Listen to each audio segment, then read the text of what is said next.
Nagluto nga ako ng napakaraming sopas, tamang-tama sa malamig na panahon ngayon dito sa Saudi. Unang ginawa natin, binalatan natin tong manok at hiniwa natin into small pieces. Isunod naman natin tong hotdog, isang pack na yung lutuin natin para mas marami.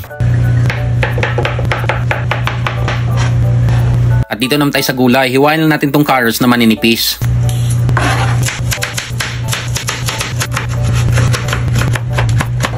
Ngayon naman, isunod natin tong celery. Nabili ko lang to, wala pang 1 real.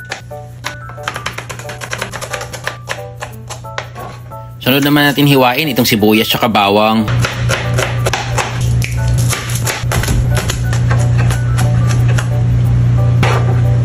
Ito namang repolyo, hiwain lang natin siya ng manipis.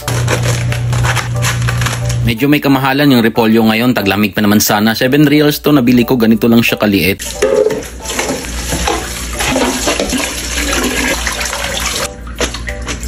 At ito na nga, na-ready na nga natin lahat kaya mag-umpisa na tayong magluto. Pinrito ko muna itong hotdog kasi medyo marami siya at masarap nga itong prituhin muna. Magpapakulo na rin pala ako ng tubig habang inaantay natin malutong hotdog. Luto na nga siya at hanguin na natin. Una natin gawin ay lutuin muna natin itong manok sa mainit na mantika.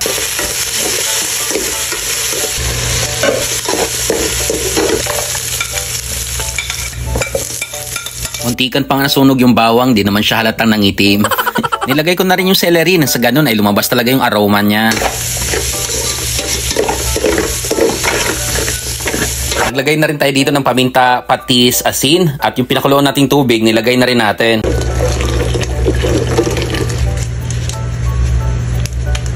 At bago nga natin nilagay itong elbow pasta natin ay hugasan muna natin to. Yung iba naman din diretso, wala nang problema, pero ako kasi nahugasan ko pag nagluluto ako ng sopas.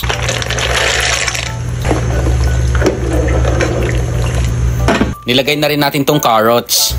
Sinunod ko na rin nilagay itong hotdog. Napakaraming hotdog.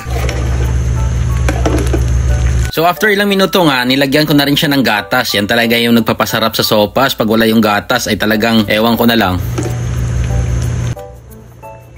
Since paluto na nga to, nilagay na rin natin itong repolyo. Grabe, sarap niyan. Daming repolyo.